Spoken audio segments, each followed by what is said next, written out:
বাসর ঘরে নিজের বরের রূপে অ্যাকাউন্টিংয়ের প্রফেসর রোশান সিদ্দিকীকে দেখে বরকে গেলাম আমি। না মানে এটাই কি হওয়ার ছিল? জীবনে কি এমন পাপ করেছিলাম যে এই হিংস্র দানবটার সাথে বিয়ে হলো আমার?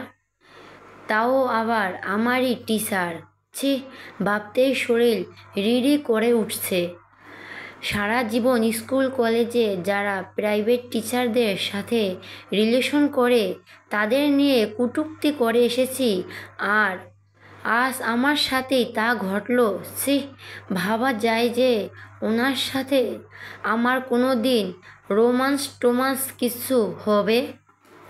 অ্যাটলিস্ট একটা চুমো, সেটাও আশা করা যায় না। কলেজের সব থেকে রাগী, গম্ভীর, থমথমে, হিংস্র স্যার উনি। তবে খুব হ্যান্ডসাম। গায়ের রংটা কিছুটা চাপা, কালোও নন, তবে দেখতে ভয়ানক রকমের সুন্দর। ওনার মুখের অদল। কলেজের প্রায় মেয়েরাই ওনার প্রতি ফিদা। ওনার মুড আর অ্যাটিটিউডে নাকি মেয়েদের হার্টবিট বেড়ে যায়। উনি যখন ক্লাসে প্রবেশ করেন খুব গম্ভীর আর থমথমে মুডে প্রবেশ করেন। প্রয়োজনের বেশি কথা ও বলেন না। রুলসের ব্যাপারে ভীষণ সিরিয়াস উনি। অ্যাকাউন্টিং ডিপার্টমেন্টের রং বদলে গিয়েছে উনি কলেজে আসার পর থেকে। ডিপার্টমেন্ট হেড উনি। আগে টেস্ট বা ইনকোর্স পরীক্ষা না দিয়ে টাকা দিয়ে দিলেও হতো, কিন্তু এখন সে সুযোগ আর নেই। ইনকোর্স পরীক্ষা না দিলে উনি ফেল করিয়ে দিচ্ছেন। এক প্রকার আতঙ্কের নাম রোশান সিদ্দিকী। আমার কুক্ষণে ওনার সাথে পরিচয় হয়েছিল। সেদিন থেকে উনি মানেই আমার কাছে এক আতঙ্কের নাম, তাও ভয়ানক আতঙ্ক। ওনার সাথে আমার কলেজে খুব বাজে একটা ঘটনা ঘটেছিল। সেখান থেকে ঘটনা শুরু। আর উনি আমাকে আর নজরে দেখেন। 2 মাস আগের ঘটনা। রোশান স্যার কিছু ম্যাথ করতে দিয়েছিলেন। আমি ফোনে ছবি তুলে নিয়ে গিয়েছিলাম আর লাস্ট বেঞ্চে বসে ব্যাগের ভেতর ফোন রেখে দেখে দেখে খাতায় তুলেছিলাম। ক্লাসে উপস্থিত 150 জনের মাঝে ওনার চোখ আমার দিকে পড়েছিল। রোশান স্যারের পরনে ছিল ফর্মাল পোশাক। ব্ল্যাকবোর্ডের সামনে থেকে সোজা ওনার দৃষ্টি আমার দিকে নিক্ষেপ করেছিলেন। দৃষ্টি স্থির রেখে এগিয়ে এসেছিলেন আমার দিকে। উনি কাছে আসতেই আমি তাড়াতাড়ি করে ব্যাগের ভেতর ফোন রেখে খাতার লেখায় মনোযোগ স্থির করলাম। স্যার আমার সামনে এসে সোজা হয়ে দাঁড়িয়ে গম্ভীর মুডে বলেছিলেন, ফোন দাও তোমার। কথাটা শুনে হৃৎপিণ্ড কেঁপে উঠল আমার। স্যার বুঝে গিয়েছেন আমার কাছে ফোন আছে। আমি ভয় ভয় চোখে স্যারের দিকে তাকালাম। স্যার এবার বললেন, স্ট্যান্ড আপ। স্যারের দিকে তাকিয়েই ভয়ে ভয়ে উঠে দাঁড়ালাম। স্যার তখনও গম্ভীর মুডে তাকিয়ে আছেন, আর এমনভাবে তাকিয়ে আছেন কথা না বলে বোঝাচ্ছে যে ফোন দাও। উনি স্ট্রেট তাকিয়ে আছেন আমার দিকে। ফোন দিলে তো ধরা খেয়ে যাব। ফোন ব্যাগ থেকে উঠিয়ে টিপাটিপি করে গ্যালারি থেকে বেরানোর চেষ্টা করতেই স্যার আমার হাত থেকে ফোন কেড়ে নিয়ে ডেস্কের সামনে চলে গেলেন। স্যার যেতে যেতে ফোন আবার লক হয়ে গিয়েছে। ক্লাস শেষ হলে সবাই বেরিয়ে গেলে আমি স্যারের কাছে গেলাম ফোন আনতে। স্যার আমাকে বললেন, পিনটা বলো। খুব অস্বস্তিতে পড়ে গেলাম। তাছাড়া যে পিন দেওয়ার স্যারকে কিভাবে বলি? কথায় আছে, যেখানে বাঘের ভয় সেখানে রাত পোহায়। স্যার ভুরু কুঁচকে তাকিয়ে আছেন আমার দিকে। এর মানে পিনটা কি? আমি মিহি কণ্ঠে বললাম, স্যার আমার কাছে দিন, খুলে দিচ্ছি। তুমি মুখে বলো, আমি খুলে নিচ্ছি।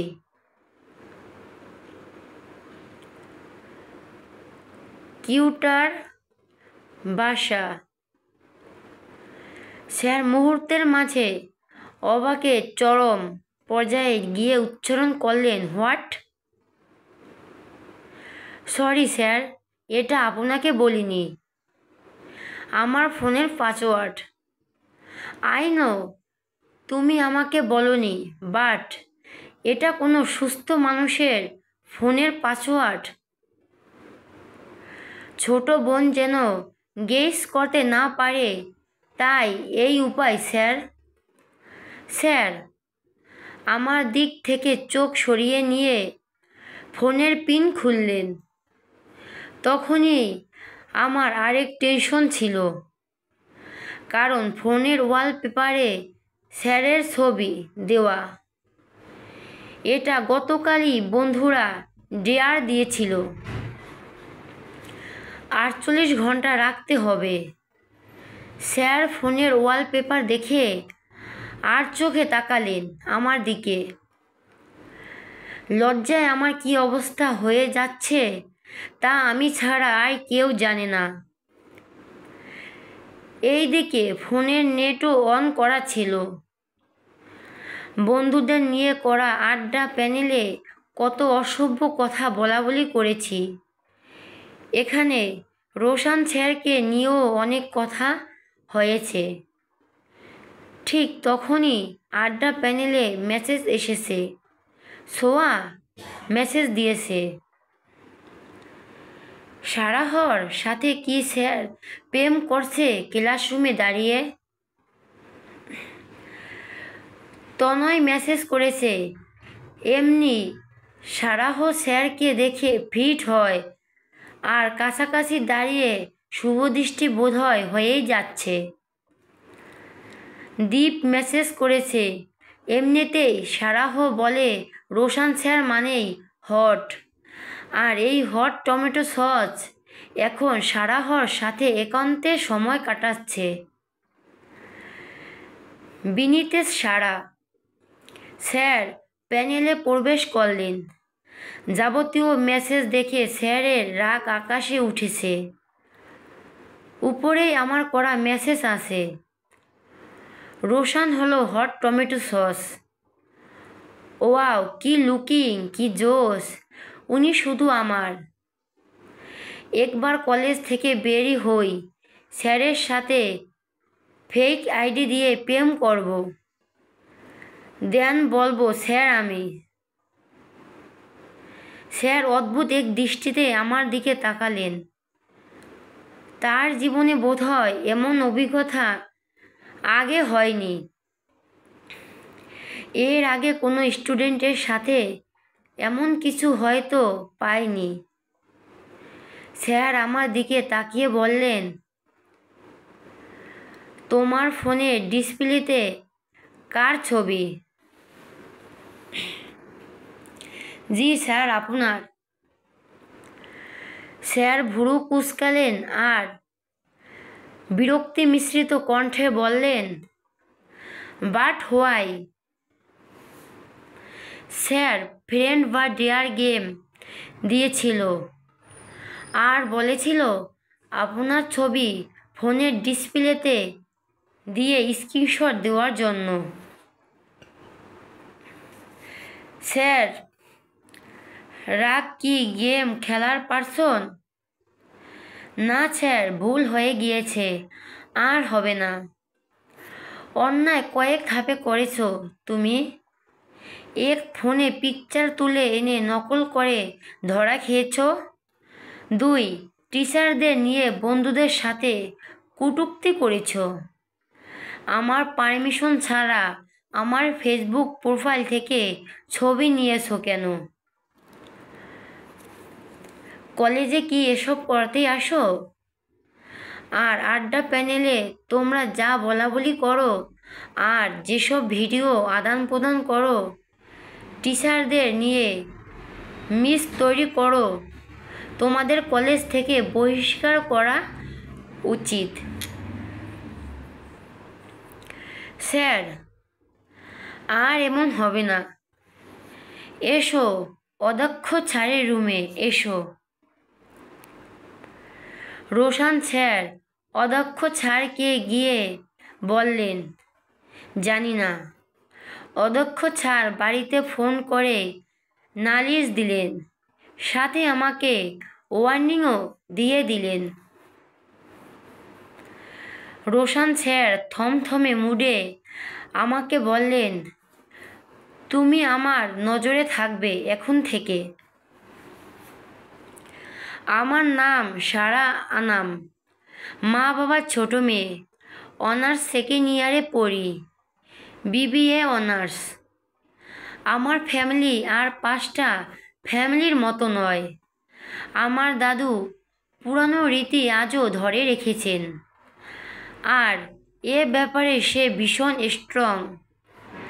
আগেকার দিনের মতো বিয়ের আগে ছেলে মেয়ে দেখাশোনা তিনি পছন্দ করেন না। তাছাড়া আমার বাবার প্রতি আমার অগাধ আস্থা আছে। বাবা এসে আমাকে বললেন, ছেলে দেখতে শুনতে খুব ভালো মা, আমার পছন্দ হয়েছে। বাবার পছন্দ মানেই আমার পছন্দ। তাছাড়া বিয়ের 2 দিন আগে কথাবার্তা হয়ে হুট করেই বিয়ে, তাই আর দেখারও সুযোগ হয়নি। আজ থেকে যে জীবনটা যেন জাহান্নামে পরিণত হতে চলছে, তার আর বুঝতে বাকি নেই আমার। উনি ঘরে প্রবেশ করেই দরজার ছিটকেনি লাগিয়ে দিলেন। তাতে খট করে শব্দ হয়ে উঠল।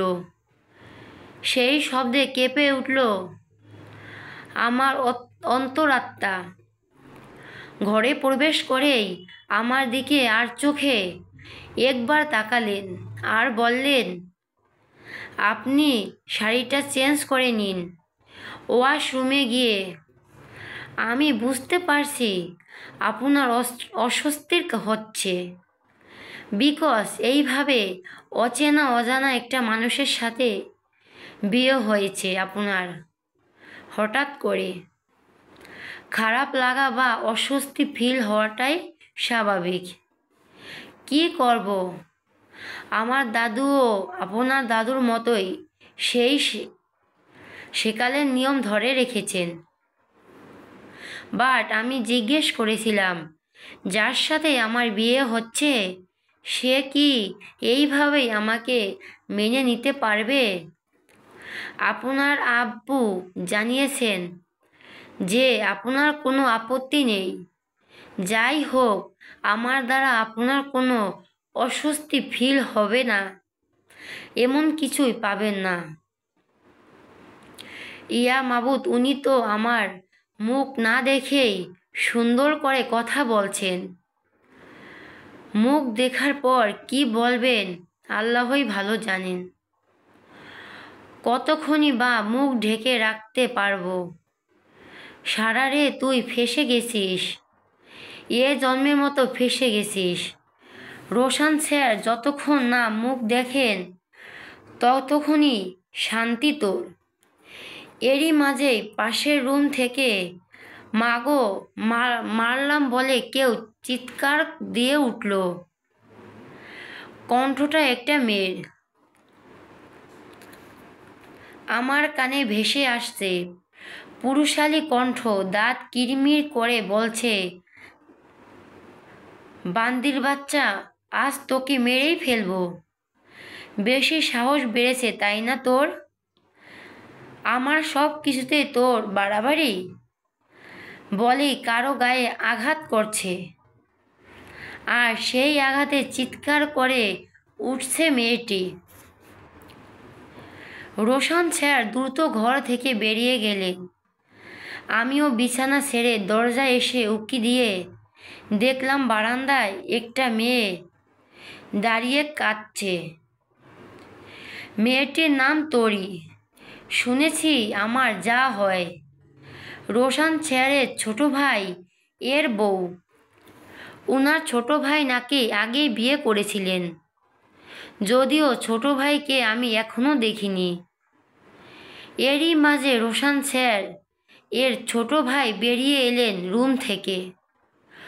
ওনার ছোট ভাইকে দেখে আমার মাথায় যেন বজ্রপাত হলো। ওহ নো, এটা তো ocean. That's means ocean married. চলবে।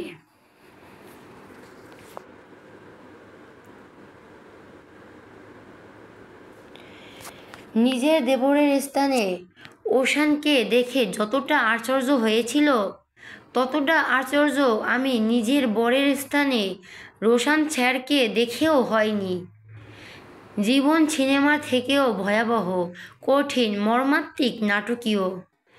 একটা মানুষ এর ভালো মানুষের আড়ালে এতটা কুৎসিত রূপও থাকতে পারে বুঝি? অতি চেনা মানুষের কুৎসিত রূপ সামনে আসা থেকে বোধহয় না আসাটাই বেটার। তাহলে মিথ্যে করে হলেও ভালো থাকতো যায়। সমস্ত শরীর আমার অবশ হয়ে আসছে, বুকের মাঝে দুরুম দুরুম করছে। কখনো কি ভেবেছিলাম ওশানকে কখনো বিবাহিত রূপে বাচ্চা সহ দেখব? সমস্ত শরীর আমার কেমন অস্থির হয়ে উঠেছে। ইচ্ছে করছে এক্ষুনি গিয়ে ওশানের কলার চেপে ধরে পায়ের স্যান্ডেল খুলে মন মতো জুতা পিটা করি। পৃথিবীর কোনো শাস্তি কম নয় ওশানের জন্য। আমি ভাবনার গভীরের অতলে হারিয়ে গিয়েছি। এরই মাঝে রোশন স্যার গম্ভীর আর রাগী কণ্ঠে ওনার আম্মাকে ডাকলেন। আম্মা! রোশন স্যারের ডাকটা এতটাই ভয়াবহ ছিল যে রওশন সিদ্দিকী ভিলার প্রতিটা ইট পাথরও যেন কেঁপে উঠল। আতিয়া পারভিন ছেলের হুঙ্কারে ছুটে এসে ভয় ভয় মুখে এসে বললেন, কি হয়েছে বাবা? তুমি ঘর ছেড়ে বাইরে কেন? রোশন স্যার অগ্নিদৃষ্টি নিক্ষেপ করে উনার ভাইয়ের দিকে তাকিয়ে বললেন, আম্মা, তোমার ছেলেকে লাস্ট বারের মতো একটা কথা ক্লিয়ারলি জানিয়ে দাও। ওকে তরির সঙ্গে ঘর সংসার করতে হবে। তা না হলে যেন ও এই বাড়ি ছেড়ে বেরিয়ে যায়, আর না হলে আমি এই বাড়ি ছেড়ে বেরিয়ে যাব। তরির সাথে কোনো অন্যায় আমি মেনে নিব না, আর এটা আমার ফাইনাল কথা। ওশানের আম্মাকে দেখে মনে হচ্ছে রোশন স্যারকে সবাই ভয় পায়। কেউ চোখ তুলে তাকাতেও সাহস পাচ্ছে না। ওশান মাথা নিচু দিকে তাকিয়ে বলল, ভাইয়া, জোর করে আর কত ওই মেয়েটার সাথে আমাকে থাকতে বাধ্য করবে? ও একটা আনকালচার, অশিক্ষিত। ওর সাথে আমার কোনো কিছুই ম্যাচ করে না। রোশন স্যার থমথমে মুডে বললেন, আর কত মানে? যতদিন তোমার দেহে প্রাণ আছে ততক্ষণ। বিয়েকে কি ছেলে খেলা পেয়েছো তুমি? আর তোমার ওয়াইফ অশিক্ষিত কেন? Answer me. তোমার কি স্বামী হিসাবে দায়িত্ব ছিল না তোমার ওয়াইফকে শিক্ষিত করা? কেউ শিখতে না চাইলে আমি কিভাবে শেখাবো? ওই অশিক্ষিত সাথে আমার পক্ষে কোনোভাবেই থাকা সম্ভব নয়। তোরই কোনো লেখাপড়া শিখতে চাইনি, গড নোজ। বাট তুমি কি নিজেকে শিক্ষিত দাবি করো? মিনিমাম কোনো শিক্ষা আছে তোমার? নেক্সট যদি আমার সামনে কখনো পড়ো তুমি তোরির সাথে কোনোরূপ বাজে ব্যবহার করছো, ডোমেস্টিক ভায়োলেন্সের কেসে তোরির হয়ে আমি দিব। ভাইয়া, আজ কিন্তু আমার কোনো দোষ ছিল না। আমি সারাদিন কোথায় ছিলাম? কেন তোমার বিয়েতেই উপস্থিত হতে পারিনি সেটা নিয়ে জেরা করছিলে? আমি তো বলেছিলাম এক বন্ধুর মা মারা গিয়েছে। তোমার ওয়াইফ হিসেবে যে রাইট ওর আছে। আর যদি একটা সাউন্ড শুনি আমি এ বাড়ির মানুষসহ সব কিছুতেই আগুন জ্বালিয়ে দিব। আমি ক্লান্ত, ঘুমাবো। আতিয়া পারভিন ওশানকে ফিসফিস করে বলছে, আজ না কতবার নিষেধ করছি, বাড়িতে যেন টু শব্দও হয় না। আজ তোমার ভাইয়ার বিয়ের দিন, অনেক কষ্টে বিয়েতে রাজি করিয়েছি, দিনটা নষ্ট না করলেই হচ্ছিল না। আম্মা, যা বলার তরিকে বলো। আতিয়া পারভিন তরির কাছে গিয়ে দাঁত কিরমির করে বলল, আর তুমিও আছো তরি, সব কিছুতেই বাড়াবাড়ি না করলেই হয় না। রোশান স্যার ওনার আম্মার দিকে তাক করে বললেন, আম্মা, তরিকে কিছু বলবেন না। এতক্ষণ তাদের পারিবারিক নাটক দেখে মনে পড়ল, রোশান স্যার এর যে মুড নিয়ে ভাইয়ের সাথে নাটক করলে তো আমার সাথে পূর্ণদৈর্ঘ্য বাংলা ছায়াছবি করবেন। আল্লাহ, এই বেটা বুইড়া খাটাস তো কলেজের থেকে 3 গুণ তেজি নিজের বাড়িতে। সারাহ, তোকে ভেঙে পড়লে হবে না। তোকে বাংলা সিনেমার মিনমিন করা নায়িকাদের মতো অভিনয় করলে হবে না। এই তেজি মানুষকে তুই ভয় পেলে আরও পেয়ে বসবে। সে যদি বুনো ওল হয় তোকে বাঘা তেঁতুল হতে হবে। মনে মনে কি কি বলল, কিভাবে ওনার সাথে তর্ক করব, কিভাবে ঝগড়া করব, সব কিছু প্র্যাকটিস করে নিলাম। শুধু আমাকে একবার কিছু বলুক, আমিও শুনিয়ে দিব। আগেকার যুগে শিক্ষকরা ছিলেন পিতার বয়সী, আর এখনের শিক্ষকরা লুচুন নাম্বার 1। যুগ আপডেট হয়ে তারা হয়ে গিয়েছেন বরের মতো। ওশান স্যার দরজার কাছে এগিয়ে আসতেই আমি হুড়মুড়িয়ে ঘরের ভিতরে প্রবেশ করতে যেতেই পায়ের নিচে শাড়ি পরে হুমড়ি খেয়ে পড়লাম। মানে কি এসব কি হচ্ছে আমার সাথে? বাসর ঘরে নিজের বরের সামনে কোনো দিন কোনো মেয়ে আছাড় খেয়েছে? না, খায়নি তো, তাই না? এই অসাধ্য সাধন করে আছাড়টা আমাকেই খেতে হলো। দুনিয়ার যত সব উদ্ভট কাজ আমার দ্বারাই সম্ভব। রোশান স্যার দ্রুত এগিয়ে এসে বললেন, এ কি, পড়লেন কিভাবে? ইস, কি সর্বনাশ, লাগেনি তো কোথাও? আমি মাটিতে মুখ থুবড়ে পড়ে আছি, একদমই উঠছি না। জাস্ট ইমেজিনি আপনি বাসর ঘরে বরের সামনে আছাড় খেয়েছেন। দেখবেন এর থেকে বাজে লজ্জাকর অবস্থা আর নেই। রোশান স্যার আমার হাত ধরে টেনে তোলার চেষ্টা করলেন। আমি মুখে হাত দিয়ে উঠলাম। মুখ ঢেকে রেখেছি, কিভাবে ওনাকে ফেস করব বুঝতে পারছি না। রোশান স্যার আমার মুখে হাত দেওয়া দেখে বললেন, দেখি নাকি ব্যথা পেয়েছেন? বলেই আমার মুখ থেকে হাতটা সরালেন। আমি যে ওনাকে আগেই দেখে ফেলছি এটা বুঝতে দেওয়া যাবে না।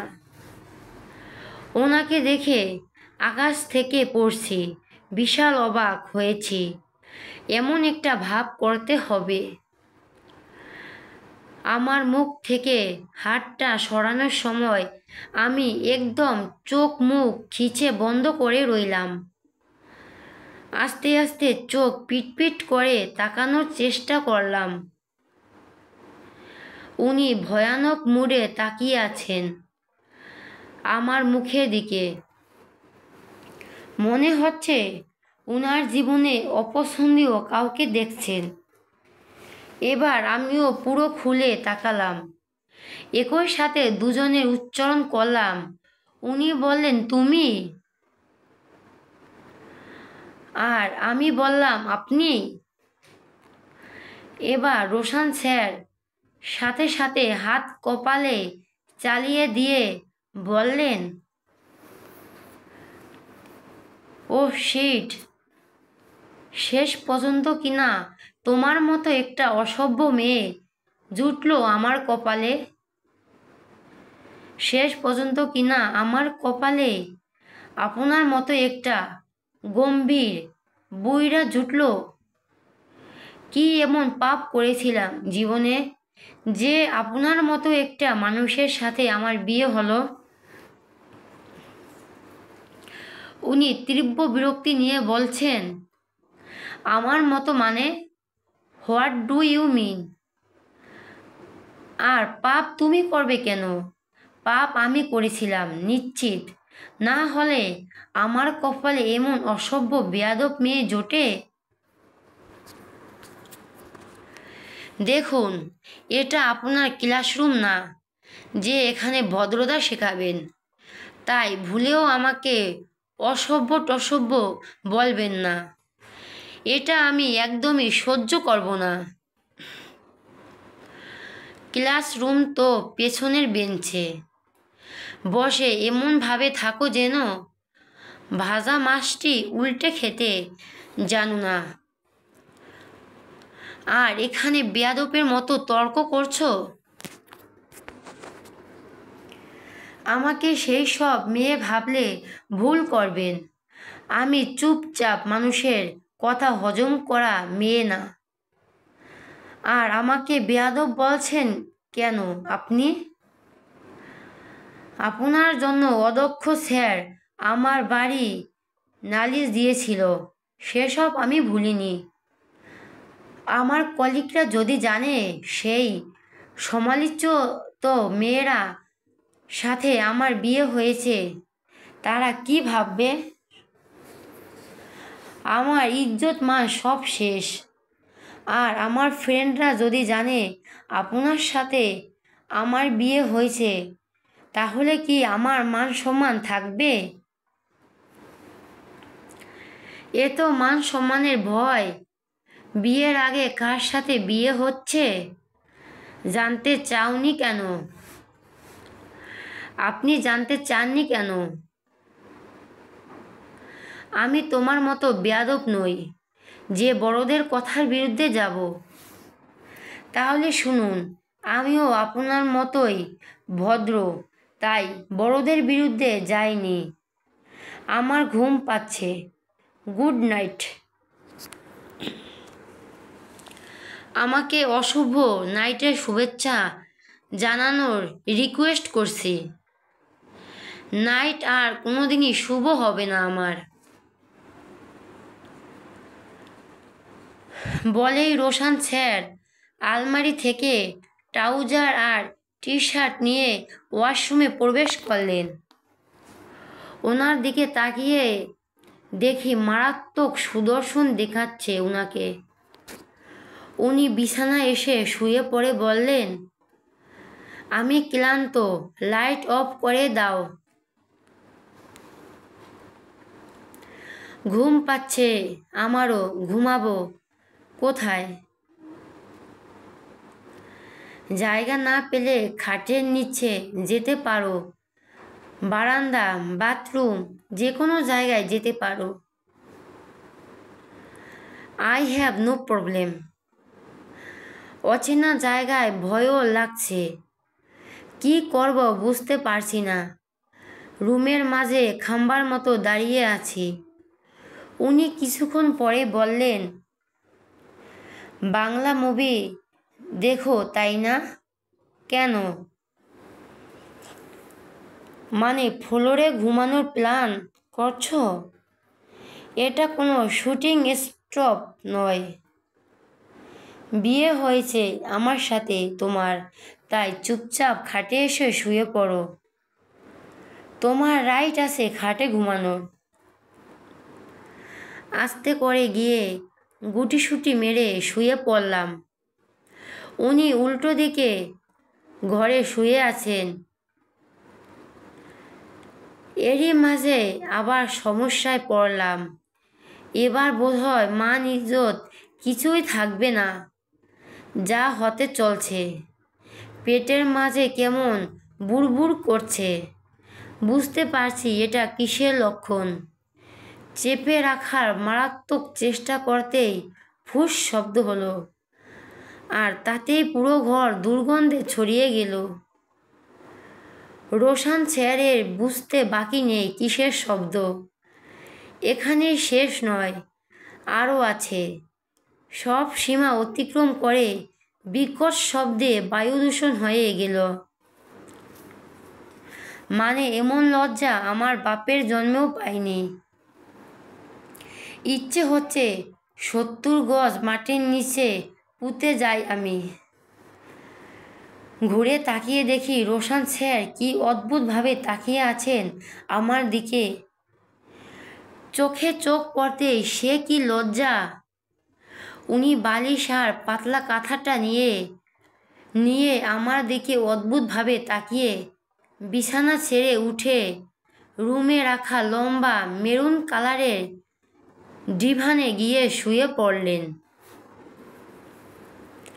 উনি উঠে যেতেই আমি জানালা খুলে বাইরে থুথু ফেলতে গেলেই সেই থুথু জানালার গ্রিলে লেগে গেল সম্পূর্ণটা।